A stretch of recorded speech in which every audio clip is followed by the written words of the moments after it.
Good morning. So it's Wednesday. It's around 7 o'clock in the morning, and it's time for a run.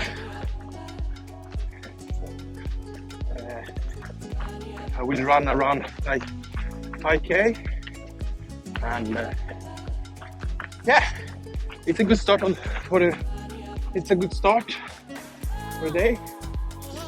Then after this, shower, breakfast, and then go to work.